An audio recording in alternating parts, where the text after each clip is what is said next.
Hello guys, welcome to back my YouTube channel Education Net Aspirant for UGC Net and JRF. Today I am going to discuss about very important PYQ from 2023. तो friends मेरा first question है given below are two statement. Statement 1 is education and training organizations have a curriculum as their primary production. मतलब education and training organisation का एक curriculum है जिसके द्वारा वो प्राइमरी प्रोडक्शन करते हैं. यस गाइस, ए राइट होगा. और 2 नंबर पे है concept of life long learning can extend such provision particularly through the use of new information technology. मतलब लाइफ लॉन्ग लर्निंग का आजकल एक्सटेंड हो गया इसका प्रोविजन क्योंकि ये न्यू इंफॉर्मेशन टेक्नोलॉजी यूज करते हैं. यस, ये भी सही होगा. तो आंसर होगा इधर statement 1 and statement 2 both are right. तो कहाँ पे दिया है? 1 नंबर पे दिया है. Both statement 1 and statement 2 are correct. So 1 is the right answer.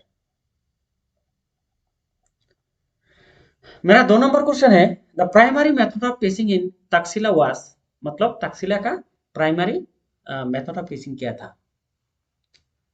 सो तुम लोगों को पता है तक्षशिला हमारा इंडिया का सबसे पुराना हायर एजुकेशनल इंस्टीट्यूशन था इन द एंशियन पीरियड.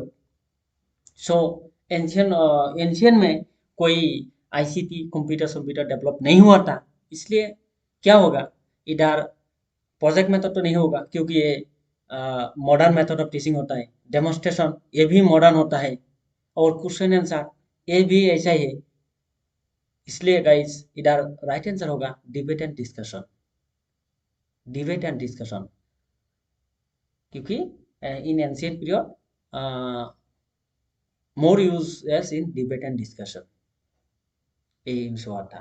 इसलिए 2 इज द राइट आंसर. मेरा 3rd नंबर क्वेश्चन है given below are two statement. Statement 1 national policy on education 1986 highlighted the need of education for values in removing intolerance, violence and superstitions. मतलब national policy on education 1986 ने highlight किया education value के लिए for removing intolerance, violence and superstition. So A right होगा क्योंकि NEP 1986 ने इसके ऊपर जोर दिया था. Yes, so statement 1 is right. Statement 2 national policy on education 1986 highlighted the need of education in upholding social, culture and scientific principles. मतलब NEP 1986 ने हाईलाइट किया है एजुकेशन के द्वारा क्या इम्प्रूवमेंट और अपहोल्डिंग करना है social, culture and scientific principle को. मतलब एजुकेशन के द्वारा culture, social and scientific principle को क्या करना है? इम्प्रूवमेंट करना है, डेवलप करना है, अपहोल्डिंग करना है. यस, ये भी राइट होगा. तो मतलब statement 1 and statement 2 both are right होगा. मतलब बोथ आर ट्रू होगा. तो कहाँ पे दिया है? Statement 1 and statement 2 are true. So यहाँ पे 1 number is the right answer.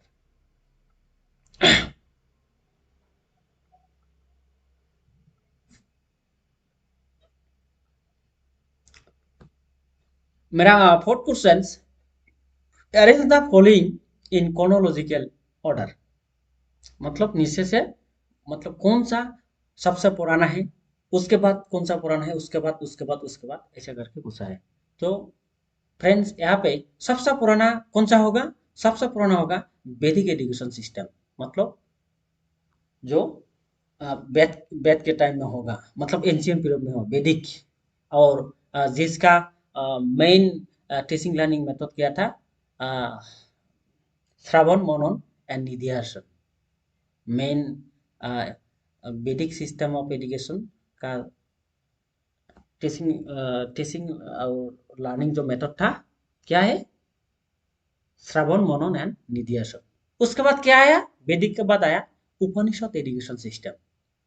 उपनिषद उपनिषद के बाद क्या है, तक्षशिला, मतलब तक्षशिला एजुकेशन सिस्टम को डेवलप हुआ था। उसके बाद क्या है, उसके बाद आया नालंदा, नालंदा डेवलप हुआ। नालंदा के बाद आया मुक्तक।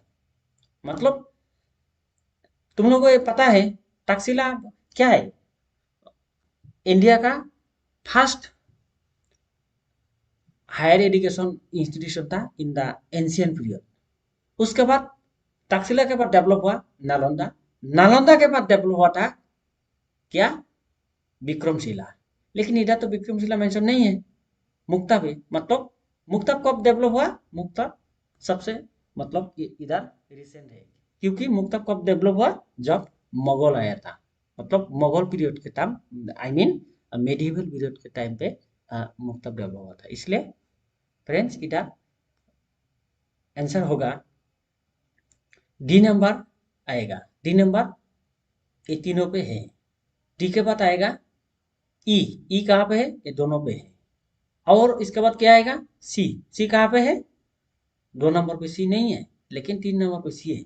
और उसके बाद क्या आएगा, सी के बाद ए आएगा, नालंदा। नालंदा के बाद कौन आएगा, बी आएगा, मतलब मुक्तब आएगा। So 3 number is the right answer. So 3 number is the right answer. या मेरा फिफ्थ क्वेश्चन है, given below are two statements. Statement 1, every types of communications contain noise. मतलब जितना कम्युनिकेशन है, सब सबका कम्युनिकेशन के अंदर थोड़ा थोड़ा नहीं तो ज्यादा नॉइज है। मतलब नॉइज होगा ही होगा ही। Without noise we can't contact communication. मतलब कम्युनिकेशन के छोड़ के हम लोग मतलब नॉइज छोड़ के हम लोग कम्युनिकेशन नहीं कर सकते हो। तो इसलिए गाइस ये तो राइट होगा। स्टेटमेंट 2 पे क्या है, noise in communications can't be eliminate completely but can be reduce. मतलब कम्युनिकेशन में हम लोग नॉइज को खत्म नहीं कर सकती हूँ, लेकिन उसके उसका की को मतलब रिड्यूस कर सकता हूँ, कम कर सकता हूँ, लेकिन खत्म कर नहीं कर सकता हूँ। इसलिए गाइस ये भी सही है। So statement 1 statement 2 both are true होगा। तो कहाँ पे है, 1 नंबर पे किया दिया, both statement 1 and statement 2 are true. So 1 is the right answer.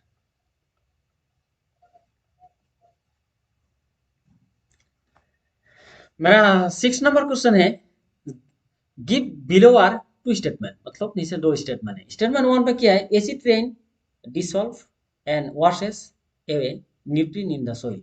मतलब एसी ट्रेन डिसॉल्व करता है एंड वॉशेस करता है हमारा मिट्टी का जो न्यूट्रिएंट रहते हैं। यस, एक करता है, क्योंकि एसिड ट्रेन हम लोगों के लिए क्या है, खतरा है। और ये मिट्टी के साथ जो न्यूट्रन रहते हैं उसको वॉश करके मतलब डिसॉल्व कर देता है, ध्वंस कर देता है, नष्ट कर देता है। ये राइट होगा। स्टेटमेंट 2 पे किया गया है, acid rain does not dissolve naturally occurring toxic substances. मतलब acid rain does not dissolve naturally occurring toxic substances. So guys इधर तो acid rain dissolve naturally occurring toxic substances होगा, लेकिन यहाँ पे क्या डज नॉट दिया, इसलिए गाइस ये क्या होगा, ये गलत होगा, ये नहीं होगा। So statement 1 is right, statement 2 is false होगा। 1 नंबर पे किया दिया है, both statement 1 and statement 2 are true. 2 number पे दिया है, both statement 1 and statement 2 are false. 3rd number पे दिया है, statement 1 is true and statement 2 is false. So 3rd number is the right answer. So yes, 3rd number is the right answer. मेरा 7 number question है, the type of power as related to communication in sequencer, मतलब communication में power कैसे रहते हैं, मतलब कौन सा पावर पहले आएगा, कौन सा पावर बाद में आएगा, ऐसा करके करके मतलब इसका क्रोनोलॉजी बताना है, सीक्वेंस बताना है। तो फ्रेंड्स यहाँ पे सबसे पहले आएगा लेजिटिमेट पावर। लेजिटिमेट पावर मतलब जो पावर बॉस के पास रहते हैं, और जो पावर बॉस को ऑर्गेनाइजेशन के द्वारा मिलता है, तो वो होते हैं लेजिटिमेट पावर। उसके बाद आएगा रिफरेंट पावर। रिफरेंट पावर मतलब जो बॉस कभी कभी उसको सबॉर्डिनेट को कहते हैं, मतलब तुम अच्छा कर रहे हो, तुम अच्छा कर रहे हो, मतलब क्या, सबॉर्डिनेट को अच्छा कर मतलब ये सुन के उसका मोटिवेशन मिलता है, तो वो होता है रिफरेंट पावर। रिफरेंट पावर के बाद आएगा रिवॉर्ड पावर। रिवॉर्ड मीन्स जब बॉस ने किसी को रिवॉर्ड देता है, मतलब कोई अच्छा करेगा तो अच्छा सैलरी मिलेगा, अच्छा नहीं करेगा तो अच्छा सैलरी नहीं मिलेगा, वो होता है रिवॉर्ड पावर। उसके बाद आएगा उसके बाद आया कोर्सिव पावर। कोर्सिव मतलब जब अ, कोई मतलब अच्छा नहीं करेगा उसको पनिशमेंट देगा, वो होता है coercive power, that means autocrat power. और लास्ट में होता है परसुएसिव पावर। परसुएसिव मीन्स किसी को इन्फ्लुएंस करना, इन्फ्लुएंसिव पावर होता है परसुएसिव परसुएसिव पावर। ऐसा करके मतलब सीक्वेंस मिलाना है। तो वो सीक्वेंस कहाँ पे है, पहले आएगा लेजिटिमेट पावर कहाँ पे है, 4th नंबर पे है। उसके बाद आएगा रिफरेंट पावर, मतलब यहाँ पे है। उसके बाद आएगा रिवॉर्ड पावर, हाँ यहाँ पे है। उसके बाद आएगा C नंबर कोर्सिव पावर। उसके बाद आएगा परसुएसिव पावर, मतलब परसुएसिव पावर लास्ट में होगा और लेजिटिमेट पावर पहला होगा। सो 4th number is the right answer. तो मेरा 8 नंबर क्वेश्चन है, what is the full form of मूक। मूक का फुल फॉर्म क्या है, ये तो सबको पता है, लेकिन इसको थोड़ा अंदाजा नहीं पड़ेगा, क्योंकि मूक कहाँ से कौन डेवलप किया, ये तुम लोगों को पता होना पड़ेगा, क्योंकि ये हर बार आता है। और इसका मेन एम क्या था, इसको भी तुम लोगों को याद रखना पड़ेगा। तो मुक का फुल फॉर्म क्या है, मेसिव ओपन ऑनलाइन कोर्सेस। कहाँ पे है, 2 नंबर पे है, मेसिव ओपन ऑनलाइन कोर्सेस। तो 2 number is the right answer. और फ्रेंड्स यहाँ पे मेरा एक्सप्लेनेशन है, देखो, क्योंकि ये तो मतलब लास्ट लास्ट टाइम में आया था, लेकिन अभी क्वेश्चन यहाँ से आ सकता है। The terms MOOCs was coined in 2008 by Dave Cormier of the University of Prince Edward Island in response to a course called Connectivism and Connective Knowledge, also known as CCK08. That means 2008 में develop हुआ and got popular mode of learning in 2012। मतलब 2008 में develop हुआ था, लेकिन popularity मिला 2012 में। और गाइस यहाँ पे और एक चीज तुम लोगों को ध्यान देना पड़ेगा, मूक का मेन एम था एक्सेस, इक्विटी एंड क्वालिटी। ये तो बार बार एग्जाम में आता है, इसलिए ये चीज तुम लोगों को नोट डाउन कर लेना। मेरा 9 नंबर क्वेश्चन है, what is the full form of ENIAC. मतलब एनियाक का फुल फॉर्म क्या है। और गाइस यहाँ पे ये चीज तुम लोगों को पता होना पड़ेगा, एनियाक एक्चुअली है क्या।